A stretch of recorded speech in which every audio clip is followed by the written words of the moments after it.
नमस्कार दोस्तों। आज के इस हाई यील्ड सेशन में हम एक बेहद ही खास विश्लेषण करने वाले हैं। ये एक्सप्लेनर बिल्कुल उन दो जटिल एकेडमिक पिलर्स को समझने के लिए बनाया गया है जो टीचिंग और रिसर्च एग्जाम्स के लिए बिल्कुल अनिवार्य हैं।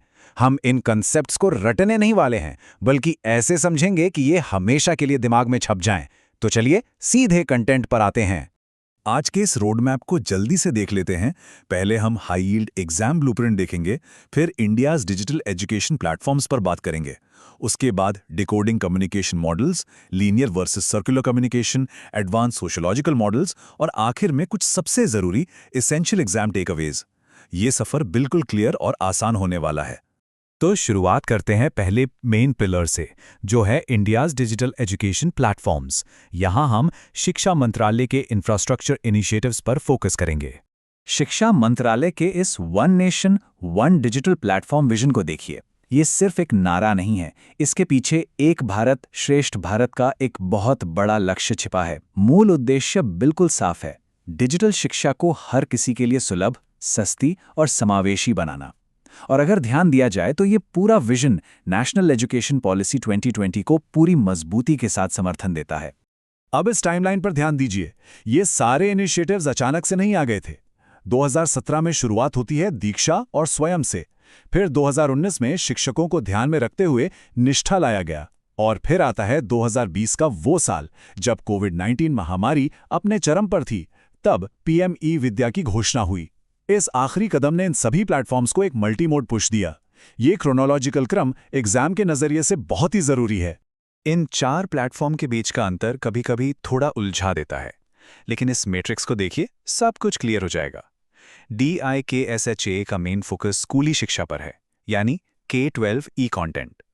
वहीं PM ई विद्या सभी विद्यार्थियों के लिए मल्टी मोड एक्सेस देता है, चाहे वो टीवी हो या रेडियो।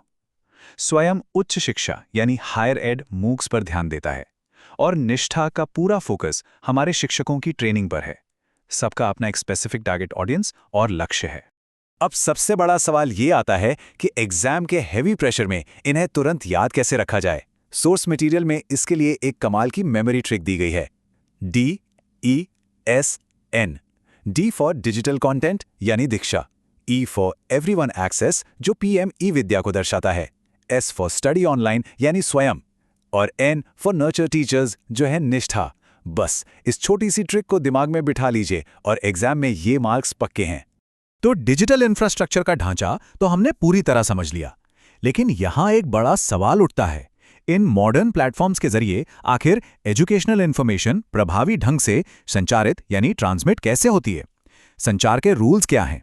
चलिए इसी सवाल के साथ अपने दूसरे मूल हिस्से की तरफ बढ़ते हैं। Section 2, decoding communication models. अब हम संचार के 12 मूल सिद्धांतों को सिस्टमैटिकली डिकोड करेंगे। ये जो स्टडी शीट सामने है, ये सच में किसी मास्टर की से कम नहीं है।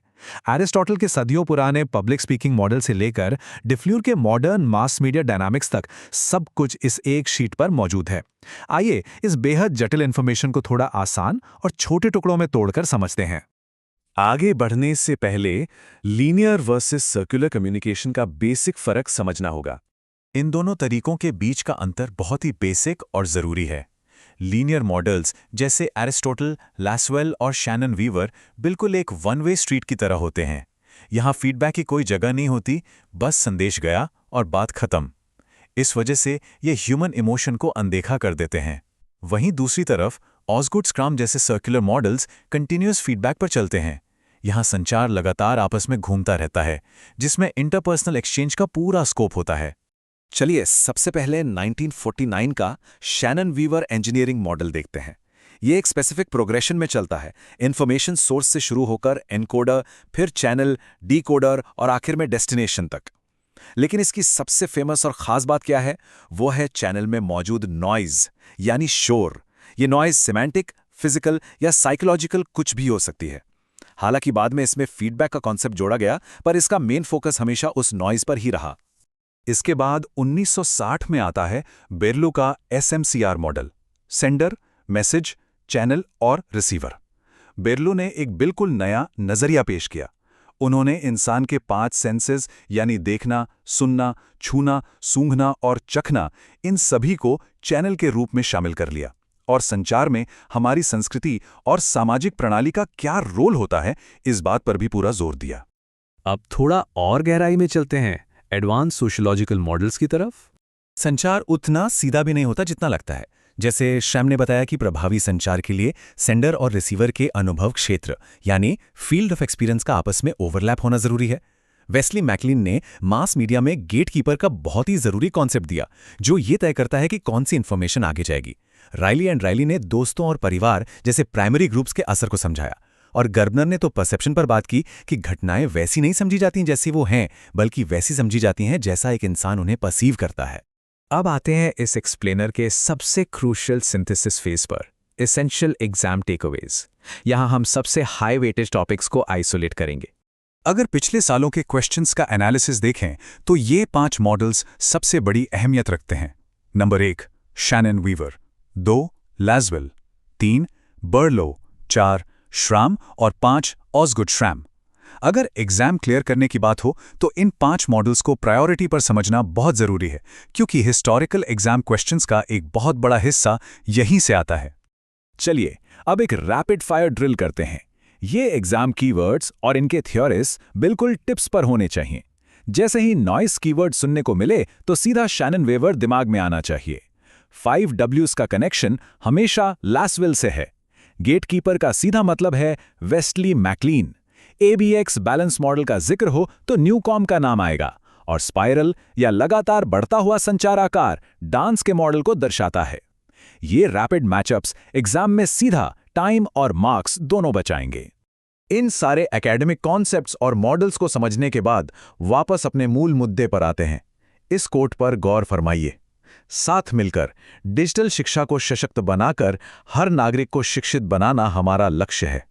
इन सभी डिजिटल प्लेटफॉर्म्स और संचार के सिद्धांतों को जब हम एक साथ देखते हैं तो इनका अंतिम लक्ष्य यही राष्ट्रीय दृष्टिकोण है।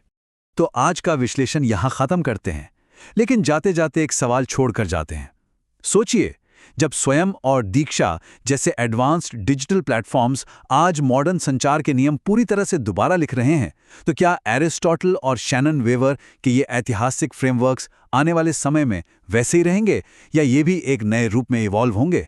ये अपने आप में एक बहुत गहरा सवाल है। आज के इस एक्सप्लेनर में जुड़ने के लिए बहुत बहुत धन्यवाद।